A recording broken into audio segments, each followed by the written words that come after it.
ఒక మాట అనుకుందాం, ఇది జలకే అనుకుందాం, ఉమ్, నలుగురిది. ఆ? ఉమ్, ఉమ్. ఈ నలుగురితో ఆగుతుందా, ఇంకా ఏమన్నా వచ్చేటట్లుందా? ఎందుకంటే ఒక 10 మంది 15 మంది టచ్లో ఉన్నారు బీఆర్ఎస్లో అనే ఒక ప్రాపగండ కూడా నడుస్తున్నది. అట్లా ఏమన్నా ఉంటుందంటావా? అట్లా ఏమన్నా స్కోప్ ఉందా? ఇప్పుడు ఏమైందంటారా బుచ్చన్న, ఫస్ట్ నుంచి తెలుసో తెలియకనో బీఆర్ఎస్ వాళ్ళు కొంత దూకుడుగానే పోయారు. ఒక గవర్నమెంట్ వచ్చినాక మేము గ్రేస్ పీరియడ్ ఇస్తాం, ఒక ఊపిరి పీల్చుకునే టైం ఇస్తామన్న బీఆర్ఎస్ అంటే టీఆర్ఎస్ కావచ్చు, ఎక్కడ కూడా ఊపిరి పీల్చే టైం ఇస్తలేదు అని ఒక భావన వచ్చింది. దాడి ఎదురుదాడి ఎదురుదాడి రెండు అక్కడ మనం అసెంబ్లీలో చూసినాము. తర్వాత బయట మాట్లాడే తీరు కూడా గవర్నమెంట్ ఉండకపోవచ్చు అని. ఎందుకంటే అది కూడా ఒక మైండ్ గేమ్.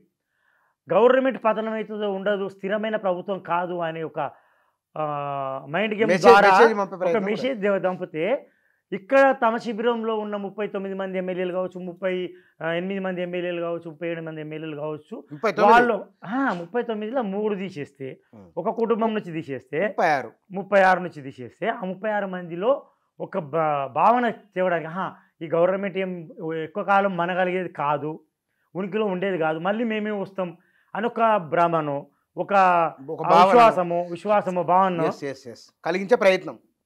కలిగించే ప్రయత్నంలో జనాలలో అనే ఎప్పుడే అటాక్ మొదలుపెట్టిండి అనేది ఒక భావన వచ్చింది. ఆ భావనకు తొందరపాటు కదా, అట్లా అనుకుండాల్సిందే. తొందరపాటు అంటే మళ్ళీ ఇప్పుడు ఇంకొక వ్యూహ ఇప్పుడు ఇక్కడ డిస్టేబులైజ్ అయితే, సపోజ్ మాకు వచ్చేస్తున్నారు, ఇప్పుడు వీళ్ళేం తక్కువ లేరు, కోమటిరెడ్డి కావచ్చు, ఇప్పుడు మన ఆయన 39 ముక్కలు అన్నాడు, కోమటిరెడ్డి 39 ముక్కలు చేస్తాం, 39 ముక్కలు అంటున్నాడు. ఇప్పుడు మేము తలుచుకుంటే ఏమని చేయగలుగుతామని రేవంత్ రెడ్డి అన్నాడు. ఆయన తర్వాత మన బీసీ సంక్షేమ మంత్రి కూడా, ఆయన కూడా అందరు కలిసి తిరుగుతున్నాడు మాట. అవును, బీసీ సంక్షేమ మంత్రి పొన్నం ప్రభాకర్ మీరు అడుగులు వేస్తున్న విషయం మీరు చూస్తే, మన స్వామి గౌడ్ ఇంటికి వెళ్ళింది. స్వామి గౌడ్ ఇంటికి అక్కడ కాంగ్రెస్ బీఆర్ఎస్ ఇద్దరు ముగ్గురు ఉన్నారు, అక్కడ ఉన్నారు కదా. మాజీ ఎమ్మెల్యే ప్రకాష్ గౌడ్ కలిసిండు. అవును, ఎమ్మెల్యే ప్రకాష్ గౌడ్ని కలిసిండు. ప్రకాష్ గౌడ్ ఏమంటాడు, రేవంత్ రెడ్డితో నాకు చిన్నప్పటి నుంచి అనుబంధం. అట్లా కాదు, వాళ్ళు ఇంకో మాట కూడా అన్నారు చెప్పనా, ఇదంతా ఏదో గౌడ కమ్యూనిటీకి సంబంధించిన ఒక మీటింగ్, ఏదో సన్మానం చేస్తున్నారు. రేపు ఎమ్మెల్యే ప్రకాష్ గౌడ్ ఆయన ఇంటి పక్కనే ఫంక్షన్ హాల్లో సన్మానం పెట్టిండు. అంటే దీని భలే విచిత్రంగా ఉంది ఇది. అంటే గౌడ సామాజిక వర్గం వెళ్ళి ఇక్కడ కలవడం, రెడ్డి సామాజిక వర్గం వచ్చి ముఖ్యమంత్రిని కలవడం, అంటే దీన్ని ఎట్లా ఏం సినారియో ఇదంతా? అంటే ఒక మీరంటే మంచి పాయింట్ ఏంటంటే, గౌడ సామాజిక వర్గము ఎందుకు కలుస్తారండి, మాజీ ఎమ్మెల్సీలు ప్రభాకర్ అట్లా కలవాల్సిన అవసరం ఏముంది? అయ్యో, ఇంటికి పోయి కలవాల్సిన అవసరం ఏముంది? ఇంటికి పోయి కలవాలి. కులం మీటింగ్, కులమే అనుకున్నాం. కులం మీటింగ్ అంటే ఒక కామన్ వేదిక ఉంటుంది.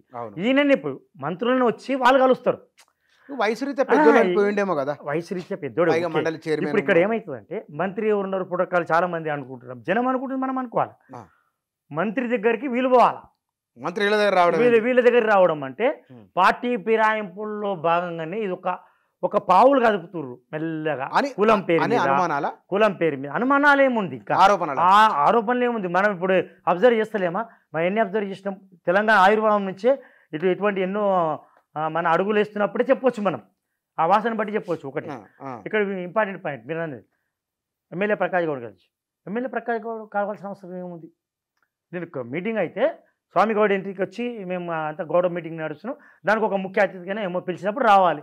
ఈయన స్వయంగా పోయి కలవడం ఏంది అంటే, ఇక్కడ స్వామి గౌడ్, అటువైపు ప్రకాష్ గౌడ్, ఇప్పుడు స్వామి గౌడ్ను న్యూట్రల్ చేయడం, ప్రకాష్ గౌడ్ను పార్టీ రండి అని చెప్పడం. ప్రకాష్ గౌడ్ వర్గం ఏమంటుంది, ఇప్పుడు రేవంత్ రెడ్డితో మాకు చాలా సంబంధాలు ఉన్నాయి, రేవంత్ రెడ్డి మేము కలిసే పని చేసినాం అంటారు. ఎంత పచ్చి అవకాశవాదులు అంటే వీళ్ళకి తెలియాలి. ఇప్పుడు కూడా వీళ్ళకి కూడా ఎప్పుడైతే ఎవరు తెలవాలి, ఇప్పుడు కేసీఆర్ వాళ్ళకు కూడా తెలియాలి, తెలుస్తుంది ఇప్పుడు పార్టీ కూడా. అప్పుడు ఎట్లా అవకాశవాదాన్ని వీళ్ళు ఎట్లా అవకాశంగా వలుచుకోరో, వీళ్ళు కూడా అవకాశవాదులే కదా. ఎక్కడ అధికారం ఉంటే అక్కడ పోతారు. అంటే ఇక్కడ ఒకటి ఉంది, కేసీఆర్ను ఇష్టపడి ఆయన నాయకత్వాన్ని ఇష్టపడి వచ్చి తనను నమ్ముకున్న వారిని వాళ్ళు పట్టించుకోలేదనేది ఇప్పుడు కార్యకర్త రివ్యూలో చెప్తున్నారు. అవకాశం కోసం వచ్చిన వారు, అవసరార్థం వచ్చిన వారు, వారికి పదవులు ఇచ్చిన విషయం వాళ్ళ రివ్యూలలో కూడా వస్తున్నది. ఓకే, బహుశా అది కూడా అంటే మీరు గుర్తు రావాలంటే ఇదేనా మీరు అనేది? అంతే కదా. ఇప్పుడు ఆయన ఎప్పుడు కూడా ఎమ్మెల్యేలకో లేకపోతే పార్టీ కార్యకర్త నాయకులకు వాల్యూ లేదు. అడ్మినిస్ట్రేషన్ మీద దృష్టి పెట్టిండొచ్చు, కానీ సెంట్రలైజ్డ్ పాలిటిక్స్ అంటే ఒక కుటుంబం ఓడిపోవడానికి కారణం అదే కదా mainly. Not an administrative government. చాలామంది అంటే అనొచ్చు అడ్మినిస్ట్రేషన్ ఫెయిల్ ఉంటుంది అంటారు, కానీ only centralisation of the politics. కళ్ళల్లో పనులలో పడడం ఒక్కరేనంట కదా, అయితే వీళ్ళు ఒక్కరే చక్రం తిప్పుతున్నట్ట కదా అని వచ్చింది. సో దాంట్లో ఎమ్మెల్యేలు కూడా చాలా అధికారాలు ఇచ్చారు. లాస్ట్ మినిట్లో అధికారాలు కూడా చాలా మిస్యూజ్ అయినాయి, అది వేరే విషయం. కానీ మంత్రులకు లేకుండే, మంత్రులకు అంత స్వేచ్ఛ లేదు.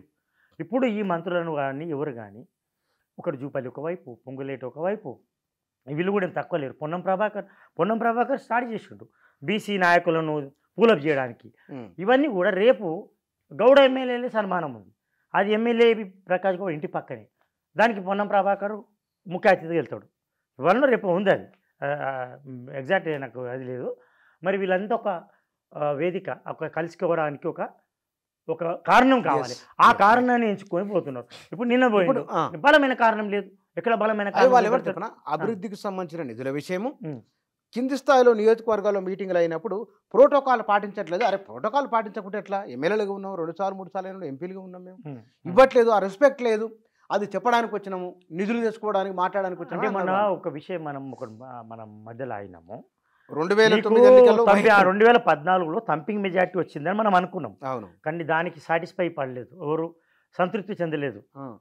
అప్పటి ముఖ్యమంత్రి కేసీఆర్, అవును, ఆయనకు తెలుసు ఇటువంటి జరుగుతాయని. ఆయన ఎక్స్పెక్ట్ చేసిన తర్వాత ఏదో జరుగుతుంది అన్న తర్వాత ఓటుకు నోటు కేసు తెర మీదకి వచ్చింది. విచిత్రంగా ఒక మామూలు ఉండొచ్చు, అది ఏమైనా సందర్భం వచ్చింది కాబట్టి తెలుగుదేశం ఎమ్మెల్యేలు బీఆర్ఎస్కు పోయిన తర్వాత ఎమ్మెల్సీ సీటును కాపాడుకునే క్రమంలో రేవంత్ రెడ్డి డబ్బులు ఇవ్వడానికి పోతే అక్కడ జరిగింది. ఇది అనుకుంటున్నాను నేను. ఐ థింక్ ఆ తర్వాతనే ఎర్రబెల్లి దయాకర్ వాళ్ళంతా ఇక్కడే ఉన్నారు, తెలుగుదేశంలోనే ఉన్నారు వాళ్ళు. ఈ తెలుగుదేశం వాళ్ళు అటువైపు మూవ్ అవుతున్నారు క్రమంలో. ఇప్పుడు రేవంత్ రెడ్డికి ఒక సవాల్ వచ్చింది, ఇంకో ఎమ్మెల్సీ తెలుగుదేశానికి రావాలంటే వాళ్ళు వేరు కదా, ఎట్లా ఎందుకు వేరో తెలియదు, ఎట్లా వేరో తెలియదు. ఈయనైతే ఇట్లా దొరికిండు. అప్పటికి పెద్ద పెద్ద నాయకులు, బడా నాయకులు అంతా ఇంకా టీడీపీలో ఉన్నారు.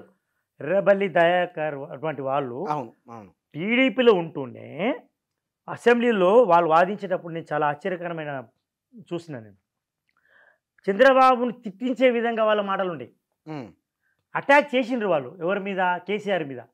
కానీ ఎక్కడైతే చంద్రబాబు ఇంప్లిమెంట్ చేయని పథకాలన్నీ అక్కడ చాలా గొప్పగా జరుగుతుంది, ఇక్కడ ఏం జరుగుతుందని ప్రశ్నించేవాళ్ళు వాళ్ళు. అప్పుడు కేసీఆర్ కానీ హరీష్ రావు కానీ వీళ్ళంతా ల్యాండ్ బ్యాస్టింగ్ అటాక్ చేసేది. ఏం జరుగుతుంది అక్కడ, ఎక్కడేం జరుగుతుంది చూడని వాళ్ళను చాలా ఏకపక్షంగా వాయించేది. దానికి ఆస్కారం ఇచ్చే విధంగా మాట్లాడేది ఎర్రబెల్లి దయాకర్ వాళ్ళంతా. అది కూడా ఒక కోవర్ట్ ఆపరేషన్ ఒక భాగం అనుకుంటాను నేను యాజ్ ఎ జర్నలిస్ట్గా. ఈరోజు కూడా రేవంత్ రెడ్డి చాలా వ్యూహాత్మకంగా అడుగులేస్తున్నాడు. ఒకటేసారి రమ్మనడము లేకపోతే పొమ్మనడం ఏం లేదు. ఎందుకంటే గతంలో కేసీఆర్కు ఉన్న పూర్తి అధికారం ఆధిపత్యం ఇక్కడ లేదు.